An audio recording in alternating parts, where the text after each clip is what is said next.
अलिबागला मी वारंवार जात असतो. माझं गाव आहे, माझी शेती आहे तिकडे.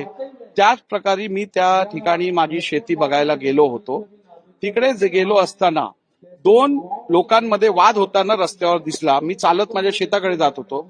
त्यावेळेला तिकडे काहीतरी मोजणी होत होती असं मला दिसून आलं. म्हणजे त्या जागेशी माझा काही संबंध नाही, त्या घटनेशी माझा काही संबंध नाही. मोजणीचा कुठचाही अर्ज मी केलेला नाहीये. ज्या जागेची मोजणी होत होती तीही माझी नाहीये. आमचं वास्तव्य अलिबागमध्ये 150 वर्षापासूनचं आहे. आमचे पणजोबांपासून आम्ही अलिबागमध्ये आमचं वास्तव्य आहे. आमच्या परिवाराचं तिकडे जागा असेल, जमीन असेल, ही 150 वर्षांपासून आहे. सर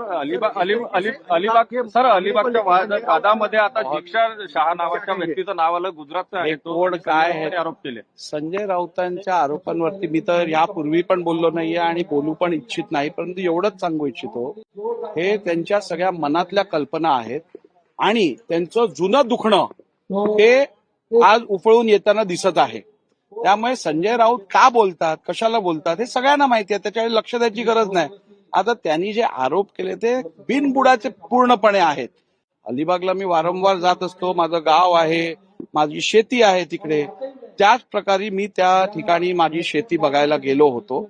तिकडे गेलो असताना दोन लोकांमध्ये वाद होताना रस्त्यावर दिसला. मी चालत माझ्या शेताकडे जात होतो.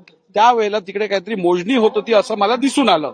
तर तिकडे मारामारी होत होती. त्यामुळे मी त्यांना सांगितलं की तुम्ही तिकडे मारामारी करू नका, शांतपणे बसून तुमचे काय विषय असतील ते सोडवून घ्या. म्हणजे त्या जागेशी माझा काही संबंध नाही, त्या घटनेशी माझा काही संबंध नाही.